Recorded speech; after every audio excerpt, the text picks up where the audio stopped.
नमस्कार, मैं हूं राहुल सिन्हा। सत्ता के सभी न्यूज मित्रों का स्वागत है। सत्ता की शुरुआत में सत्ते पे सत्ता, यानी 7 खबरें और दिलचस्प जानकारियां। आज सबसे पहले उस पश्चिम बंगाल की बात जहां 3 साधुओं को भीड़ ने बेरहमी से पीटा। सनातन परंपरा वाले देश में साधुओं के साथ हुई यह घटना झकझोरने वाली है, लेकिन अब इस घटना में एक शेख का नाम आने से नया ट्विस्ट आ गया है, जिसमें बहुत सियासी चिंगारियां हैं। इस पर आज हमने आपके लिए एक वीडियो गाइड तैयार की है। फिर इंडिया गठबंधन की बात, जिसमें 2024 वाले कई सियासी ट्विस्ट हैं।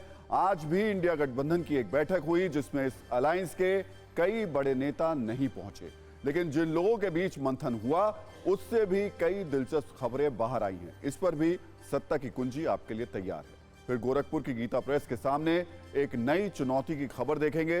देश में राममय माहौल के बीच श्री रामचरितमानस की डिमांड इतनी ज्यादा बढ़ गई है कि स्टॉक कम पड़ गया है। ये प्रेस पिछले 3 महीने से हर माह रामचरितमानस की 1 लाख कॉपी छाप रही है, फिर भी डिमांड पूरी नहीं हो रही है। वैसे इस वक्त राममय माहौल दुनिया के कई देशों में है और इसी में एक देश है मॉरिशस। यहाँ की सरकार ने हिंदू धर्म के लोगों को प्राण प्रतिष्ठा के मौके पर 22 जनवरी को 2 घंटे की छुट्टी देने की घोषणा की है। इस दौरान वो स्थानीय कार्यक्रमों में हिस्सा ले सकेंगे। मॉरिशस की कैबिनेट ने इस प्रस्ताव को मंजूरी भी दे दी है। दिल्ली शराब घोटाले के मामले में ईडी ने दिल्ली के मुख्यमंत्री अरविंद केजरीवाल को चौथा सम्मन भेजा है और 18 जनवरी को पेश होने को कहा है। इससे पहले ईडी 2 नवंबर, 21 दिसंबर और 3 जनवरी को भी सम्मन जारी कर चुकी है, लेकिन केजरीवाल पूछताछ में शामिल नहीं हुए थे। अब सवाल यह है, क्या चौथे सम्मन पर केजरीवाल जाएंगे? चीन की अमेरिकी साजिश पर भी एक बड़ा खुलासा हुआ है। चीन ने अमेरिका के वॉरशिप्स के मुकाबले के लिए उनका कुछ मॉडल तैयार किया है और इन मॉडल्स को देश के किसी रेगिस्तानी इलाके में रखा गया है, जहां चीन नौसैनिक इन पर निशाना लगाकर प्रैक्टिस कर रहे हैं। इसे लेकर सैटेलाइट तस्वीरों पर रिसर्च करने वाली कंपनी प्लैनेट लैब्स ने कुछ चौंकाने वाली तस्वीरें जारी की हैं और ठंड हर रोज नए रिकॉर्ड बना रही है। दिल्ली में शनिवार को इस सीजन का सबसे ठंडा दिन रहा। इस दौरान न्यूनतम तापमान गिरकर 3.4 डिग्री सेल्सियस तक पहुंच गया, जबकि हरियाणा के हिसार में न्यूनतम तापमान 0.4 डिग्री दर्ज किया गया।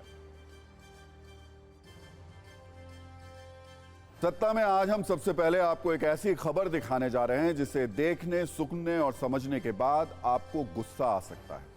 आज हम आपके लिए कुछ ऐसी तस्वीरें लेकर आए हैं जो विभत्स हैं, विचलित करने वाली हैं और दिल तोड़ने वाली हैं। आज हम धर्म के लिए अपना जीवन समर्पित करने वाले कुछ ऐसे साधु संतों की बात करने जा रहे हैं जिन्हें पश्चिम बंगाल के पुरुलिया में बहुत ही निर्मम तरीके से पीटा गया। सनातन परंपरा और साधु संतों वाले देश में साधुओं के साथ पश्चिम बंगाल में जो कुछ हुआ वो हृदय विदारक है। लेकिन हैरानी की बात यह है कि इन तस्वीरों को देखकर आज कई एजेंडाधारियों की कलम सूख गई है। वो चुप बैठ गए हैं। खैर, उन्हें अपनी चुप्पी में मस्त रहने दीजिए। आप सत्ता की कुंजी देखिए, जिसमें पूरी खबर है और कई वीडियोस हैं। खबर यह है कि पश्चिम बंगाल के पुरुलिया के अंदर 3 साधुओं को लोगों ने घेर मारा, उन्हें निर्वस्त्र किया, बाल खींचे गए और जमीन पर गिराने के बाद फिर पीटा गया।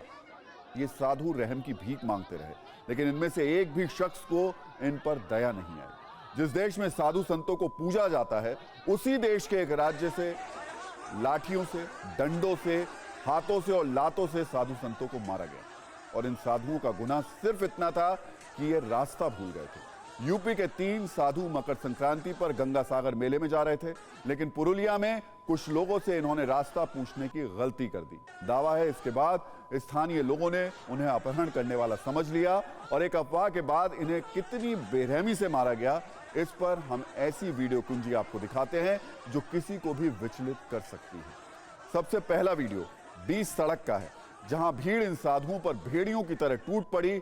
साधुओं को सड़क पर ही अलग अलग गुट बनाकर मारा गया, इनके कपड़े फाड़े गए, बालों को खींचा गया और तब तक पीटा गया जब तक वो जमीन पर गिर नहीं गए। लोगों के हाथ उठे, लेकिन या तो पीटने के लिए या वीडियो बनाने के लिए। किसी ने पीटने वालों को रोकने की हिम्मत तक नहीं की। इसके बाद दूसरे वीडियो में इन साधुओं को डंडे से बहुत बेरहमी के साथ मारा गया। 3 साधु चीखते रहे, चिल्लाते रहे, लेकिन किसी के कानों तक उनकी आवाज नहीं पहुंची। किसी को उन पर तरस नहीं आया। ये साधु लोगों के सामने हाथ जोड़ते नजर आ रहे हैं। ये समझाने की कोशिश करते रहे कि वो कौन है और कहां जा रहे हैं, लेकिन कोई उनकी एक भी बात सुनने को तैयार नहीं था।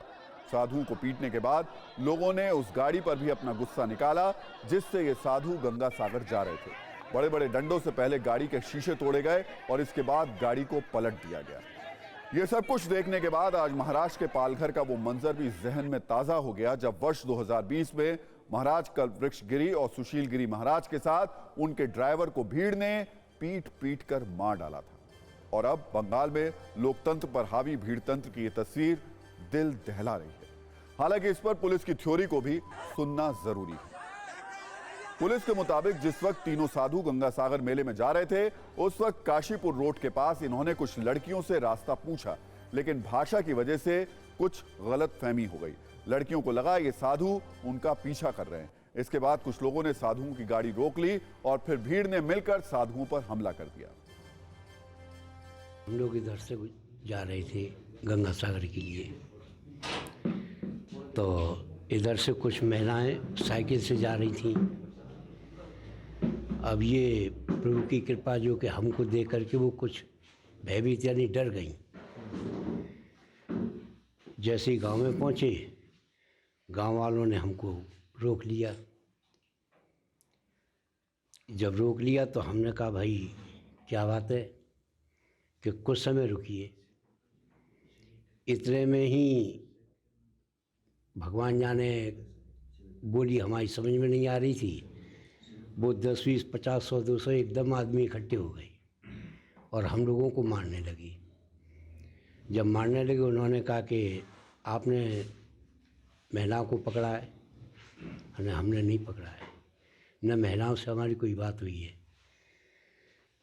तो इतने में ही मारपीट करने लगे, गाड़ी को तोड़ने लगे। दावा है पुरुलिया में साधुओं के साथ ये मारपीट 11 जनवरी को हुई।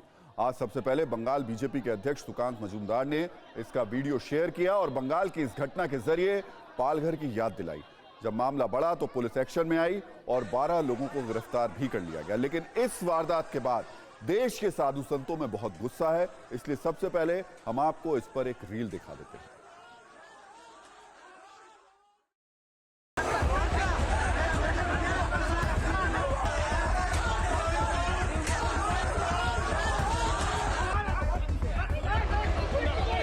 मुख्यमंत्री के दृष्टिकोण से यह हमारे रामनवमी हुआ, दुर्गा पूजा हुआ, जो भी अनुष्ठान है हिंदुओं की ओर से और सबको वो कमलता नकारती हैं। इसीलिए वहाँ साधु हैं तो वो भगवत रूप कहीं देख लिया तब तो और उनको क्रोध आता है, नाराज होती हैं और इसीलिए वो आक्रमण कराती। स्वयं मुख्यमंत्री की देन है।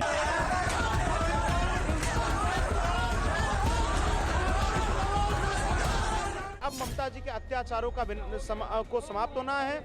ममता जी के हृदय में जिस प्रकार के हिंदुओं के प्रति कुंठा भरी हुई है, भगवान उस पर निर्णय करेंगे।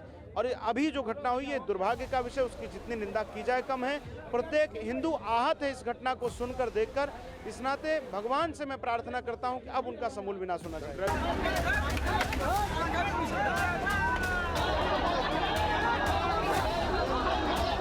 मांग करते हैं ममता बानो सरकार से कि संतों के साथ अगर ऐसा ही होता रहा तो बंगाल ध्वस्त हो जाएगा, बंगाल खत्म हो जाएगा, बंगाल का नाश हो जाएगा। इसके नाते सरकार के द्वारा, सरकारी व्यवस्था के द्वारा इस प्रकार से ठीक नहीं है।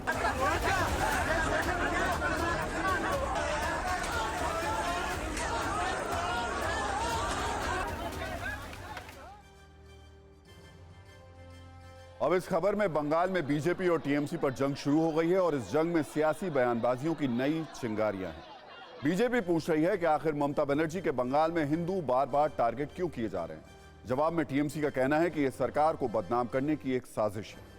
बीजेपी का आरोप है कि बंगाल की ममता सरकार हिंदू विरोधी सरकार है, जबकि टीएमसी कह रही है धर्म वाला एंगल निकालकर असल मुद्दों से ध्यान भटकाने की कोशिश है।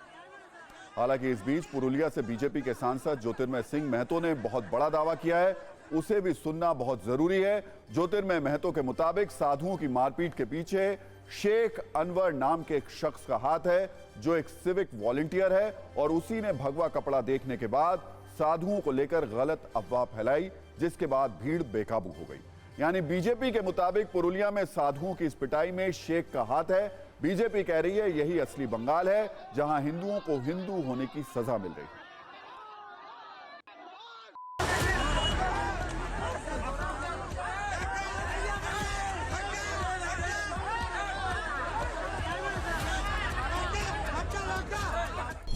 राम जन्मभूमि का अगर शिलान्यास हो तो बंगाल में कर्फ्यू जैसी स्थिति खड़ी कर दें, हिंदुओं को जश्न भी ना मनाने दिया जाए। और अब हिंदू साधुओं को मारने पीटने की, उनकी हत्या तक करने का भी प्रयास किया गया।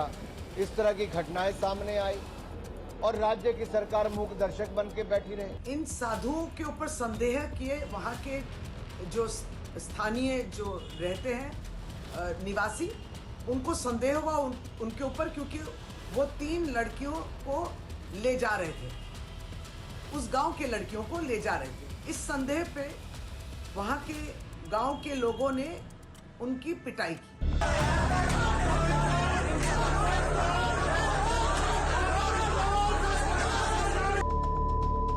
শেখ আনোয়ার নামে কোনো একজন সিভিক ভলেন্টিয়ার কেউ আছে, ও পুরো ছড়িয়ে দিয়েছে ডেকে। আমি স্থানীয় সূত্রে এই খবর পেলাম। যখনই দেখেছে গেরুয়া বস্ত্রধারী, পুরো গ্রামের লোককে সে উগ্র করেছে, আতঙ্কিত করেছে এবং যে আপনারা ভিডিওটা দেখতে পেয়েছেন তারই তার গলা ধরা।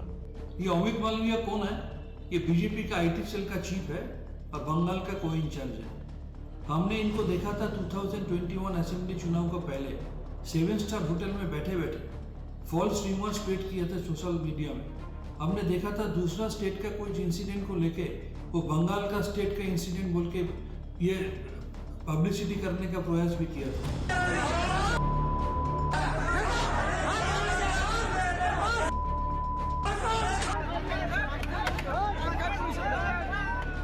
बंगाल के पुरुलिया में हिंदू साधु संतों पर जिस प्रकार का प्राणघातक हमला टीएमसी के गुंडों ने किया है वो बहुत निंदनीय है, उसको स्वीकार नहीं किया जा सकता।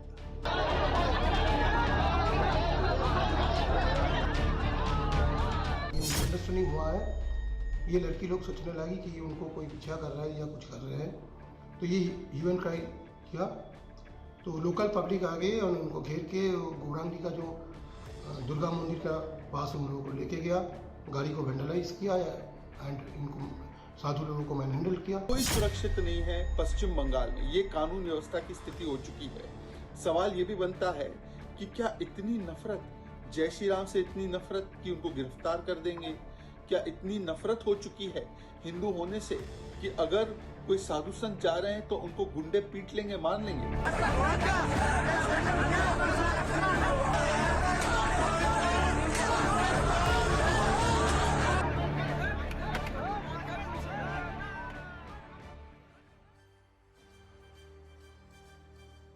वैसे आज साधु संतों के साथ हुई इस बेरहमी के बाद पश्चिम बंगाल के कुछ पन्ने पलटकर यह भी सवाल पूछा जा रहा है, क्या पश्चिम बंगाल सेलेक्टिव नफरत और हिंसा का शिकार है?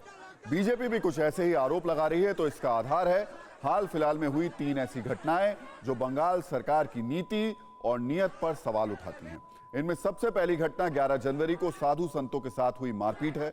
इसके अलावा पिछले वर्ष रामनवमी के जुलूस के दौरान हिंसक घटनाओं की भी खबरें आई थी।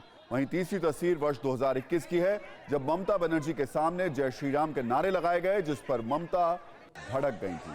और साधुओं के साथ मारपीट के बाद भी ममता सरकार अब निशाने पर दोबारा है। और इस खबर पर अब नजरिया नहीं। भारत सनातन परंपरा का देश है, भारत साधुओं का देश है। साधु हमारे देश के कोने कोने तक यात्राएं करते हैं। प्राचीन काल के कहीं अगर पहुंचने का समाज का शुभ संकेत भी माना जाता था, उन्हें ज्ञान का वाहक माना जाता था। लेकिन आज इसी देश के एक हिस्से में गेरुए वस्त्र पहने साधुओं को देखकर भीड़ बेकाबू हो जाती है और बिना कुछ सोचे समझे, बिना सच जाने और बिना कोई तर्क सुने उन पर टूट पड़ती है। ये एक खतरनाक चलन है जो भारतीय परंपराओं के अनुरूप नहीं है। पहले महाराष्ट्र में पालघर कांड हुआ और अब बंगाल में पालघर पार्ट 2 हो गया।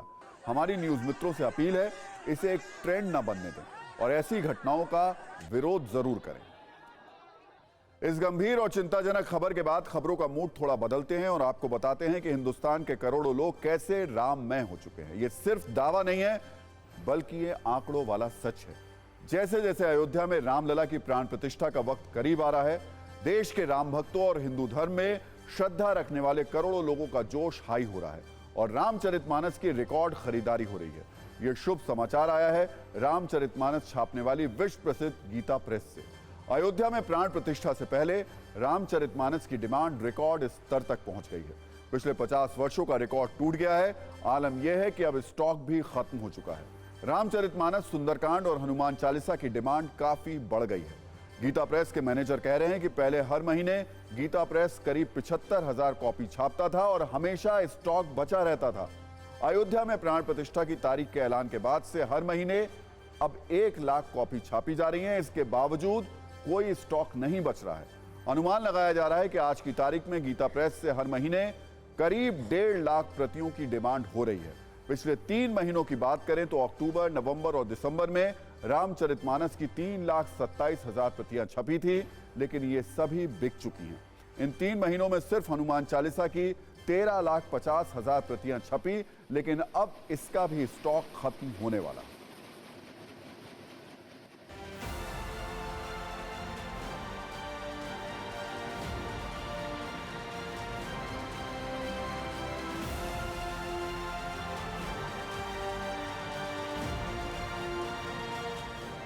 रामचरितमानस जो हम पिछले वर्षों में लगभग एवरेज में 75,000 महीने की हम दे रहे थे, इस वर्ष हम देख रहे थे हम लगभग 1 लाख के आसपास आपूर्ति किए हैं। लेकिन मांग इतनी बढ़ती जा रही है कि हमारे पास स्टॉक बच नहीं रहा है।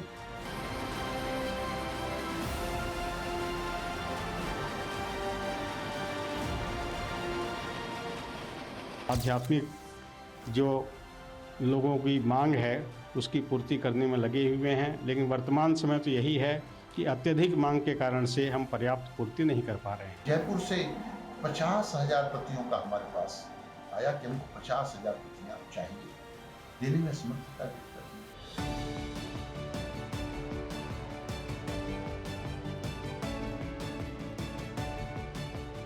बस सबसे ये निवेदन है कि किताबें लें, अपने धार्मिक ग्रंथों को खरीदें, अपने ग्रंथों, अपने धर्म के बारे में जानें, उसका प्रचार करें।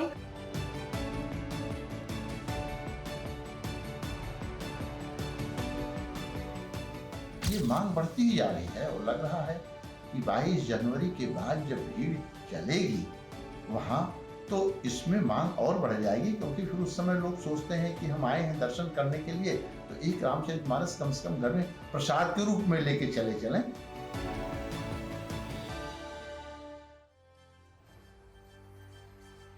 अगर ये कहें कि गीता प्रेस वो नाम है जिसके पास धार्मिक पुस्तकों की सत्ता है, तो गलत नहीं होगा, क्योंकि शायद ही कोई शख्स होगा जिसने गीता प्रेस का नाम नहीं सुना होगा।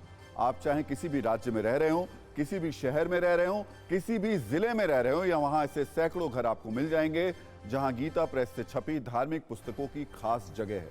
इससे भी खास बात यह है कि यह जगह सिर्फ घरों में नहीं है, बल्कि इन पुस्तकों के ज्ञान के जरिए यह जगह अब करोड़ों लोगों के दिल में भी बन चुकी है। एक रिपोर्ट के मुताबिक साल 2022-23 में गीता प्रेस ने 2 करोड़ 40 लाख पुस्तकें छापी थी, जिसकी कीमत करीब 111 करोड़ थी। कैसे साल दर साल गीता प्रेस की सत्ता मजबूत हुई, इसे भी समझ लीजिए।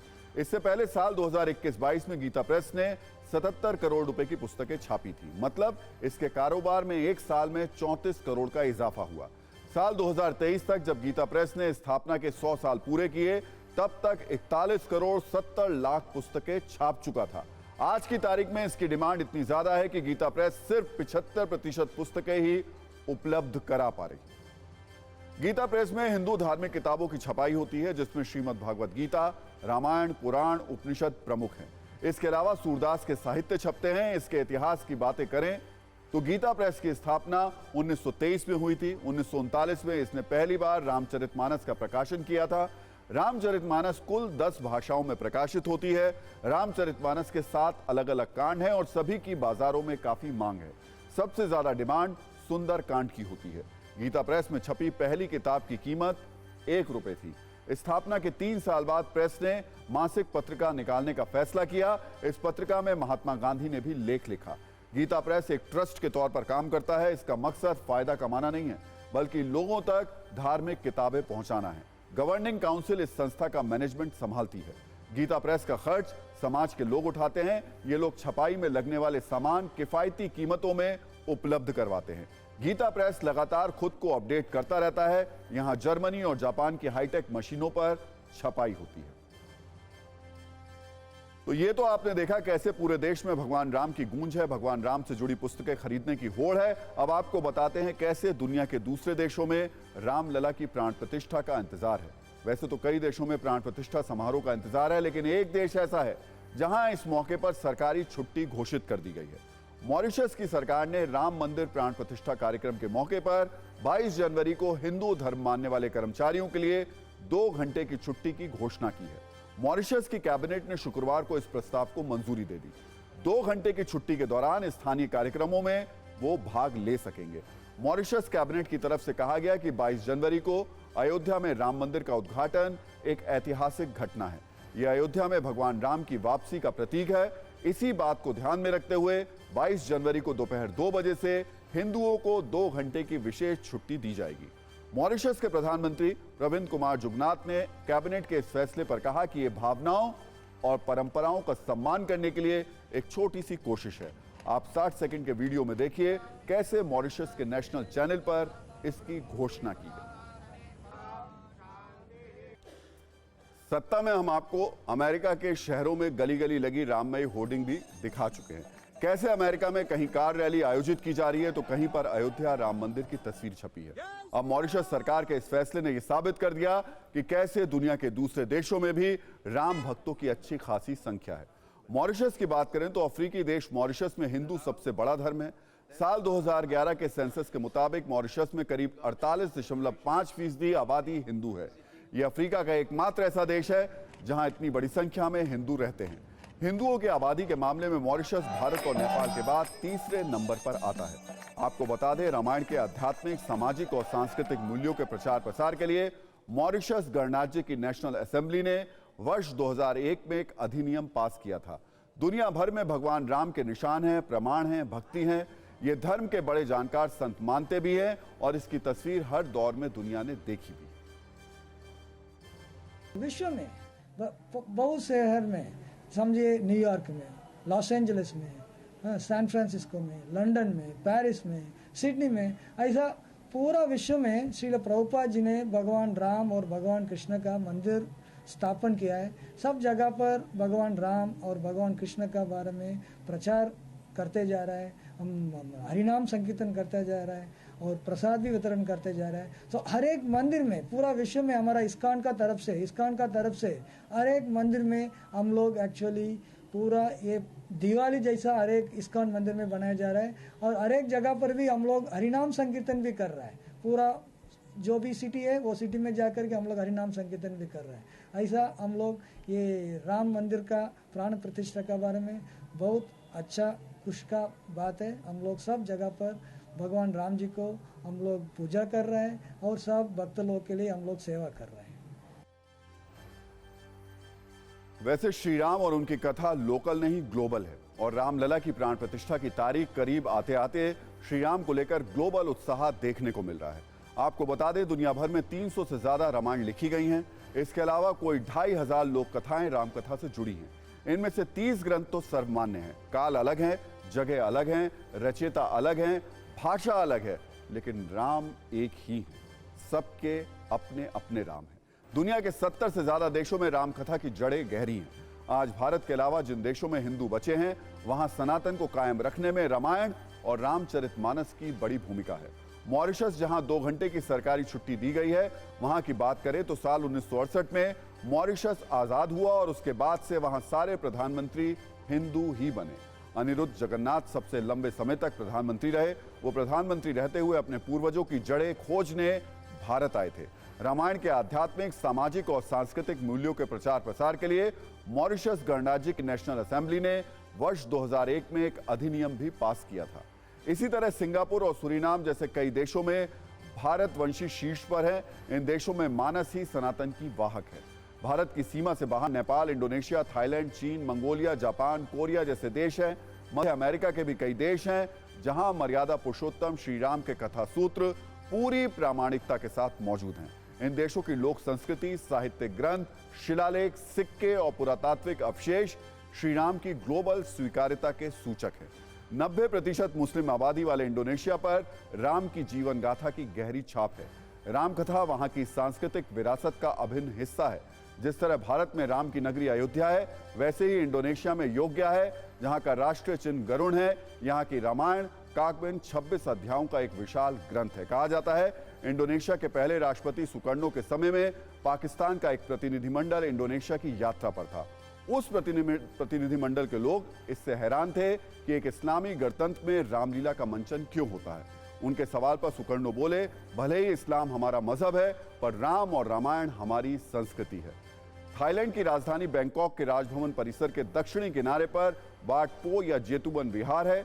इस दीक्षा कक्ष में संगमरमर के 152 शिलापटों पर राम कथा के चित्र उत्तीर्ण हैं। शोधकर्ताओं के अनुसार थाईलैंड का प्राचीन नाम स्याम थाय और थाई सम्राट राम तिबोदी ने 1350 में अपनी राजधानी का नाम अयोध्या रखा था। तो ये बहुत महत्वपूर्ण बात है और यहाँ मैं अपना अनुभव आपसे ज़रूर साझा करना चाहूँगा। इंडोनेशिया में जो सुल्तान का महल है, वहाँ पर हर इतवार को, मैं खुद वहाँ गया हूँ, हर इतवार को आज भी रामायण का पाठ किया जाता है। जिस योग्या की बात की है उसको वहाँ योग्यकार्ता कहते हैं और जिसको वो लोग अयोध्या ही मानते हैं। और इससे और महत्वपूर्ण बात यह भी है कि एक तो इंडोनेशिया रहा, दूसरा श्रीलंका भी है, जहाँ भगवान श्री राम से जुड़ी कई निशानियाँ अभी भी मौजूद है। वहाँ की सरकार ने बाकायदा इस बात को स्वीकार करते हुए उन जगहों पर बोर्ड लगाया है कि ये तमाम जगह रामायण से जुड़ी हुई। और सत्ता में अब बात करते हैं राम मंदिर पर राजनीति की। कांग्रेस नेताओं में प्राण प्रतिष्ठा समारोह में शामिल होने को लेकर अलग अलग सुर हैं। बीजेपी का आरोप है कि कांग्रेस इसको लेकर कंफ्यूज है। ऐसे ही कुछ सवालों पर हमने TV9 भारतवर्ष के खास कार्यक्रम एंड 5 एडिटर्स में कांग्रेस नेता दिग्विजय सिंह से बात की। दिग्विजय सिंह का कहना है कि 22 जनवरी के कार्यक्रम को राजनीतिक रंग दिया जा रहा है। राम किसी वर्ग विशेष के नहीं है, बल्कि सबके। आपने बात जय सिया राम से की है, तो मुझे लगता है कि सवाल भी उसी से शुरू होने चाहिए। करिए। 22 तारीख को राम मंदिर की प्राण प्रतिष्ठा है। आप और आपकी पार्टी के बड़े नेता क्यों नहीं जा रहे? हमारे लिए भगवान राम एक आस्था के रूप है, ईश्वर के अवतार है। इसलिए हमें उनके मंदिर में जाने में कोई ऐतराज थोड़ी होगा। भगवान राम कोई एक विशेष वर्ग के नहीं हो गए हैं, वो सबके हैं, हम सबके हैं। जहां तक राम मंदिर का जो 22 जनवरी का आयोजन है, उसको एक राजनीतिक स्वरूप दे दिया गया है। ये राष्ट्रीय ट्रस्ट है, लेकिन राष्ट्रीय ट्रस्ट को उन्होंने आयोजन पूरा VHP, भाजपा और मोदी जी का बना दिया। हमको इसकी आपत्ति है। जब निर्माण पूरा हो जाएगा दर्शन करने जाएंगे। जब ये ताला खुला तब आपकी सरकार थी, जब बाबरी मस्जिद गिरी तब आपकी सरकार थी। उसके बावजूद भी उस वक्त भी कन्फ्यूजन की स्थिति बहुत रही और अभी भी कन्फ्यूजन की स्थिति। मैं जो कन्फ्यूजन शब्द का इस्तेमाल कर रहा हूँ सिर्फ इस वजह से कर रहा हूँ, उस समय मूर्ति रखने को लेकर के भी कन्फ्यूजन हुआ था कि मूर्ति रखी जानी चाहिए या नहीं रखी जानी चाहिए। इसको लेकर भी कांग्रेस में विरोध था या मतभेद थे या दो गुट थे, दो धड़े थे। और आज भी हमें ये देखने को मिल रहा है, कुछ लोग कह रहे हैं कि राम मंदिर जाना चाहिए, कुछ लोग कह रहे हैं कि नहीं जाना चाहिए। बिल्कुल कन्फ्यूजन नहीं है। आप इसका इतिहास देख लीजिए। ये मूर्ति कैसे रखी गई उसका एक अपना अलग इतिहास है। आंदोलन तो उसके पहले से चल रहा है, 19वीं सदी का चला हो रहा है। और ये आंदोलन किसी, तब तो RSS का जन्म भी नहीं हुआ था, VHP का जन्म नहीं हुआ था, भाजपा का जन्म तो सवाल ही नहीं उठता उस समय का।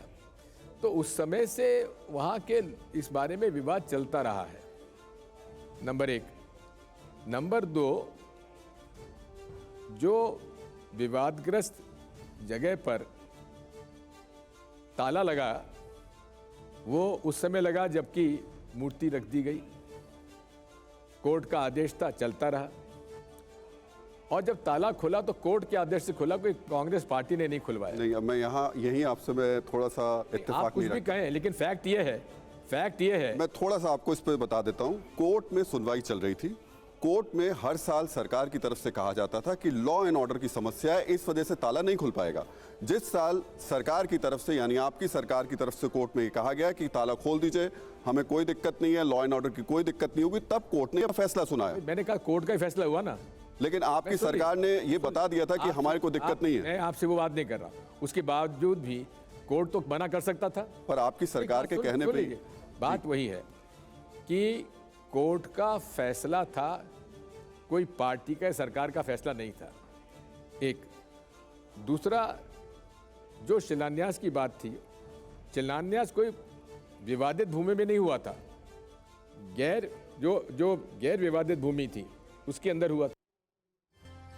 और सत्ता में अब राजनीति की बात कर लेते हैं। आज विपक्षी गठबंधन इंडिया की 2 घंटे तक वर्चुअल बैठक हुई। ये मीटिंग आगे के राजनीतिक परिदृश्य को देखते हुए अहम थी, खासतौर पर उन बड़े दलों के लिए जो इस गठजोड़ को एक सूत्र में बांधने की कोशिश में जुटे हुए हैं, ताकि 2024 के चुनाव में एनडीए को मजबूत टक्कर दे सके। खैर, ये तो रणनीति की बात है।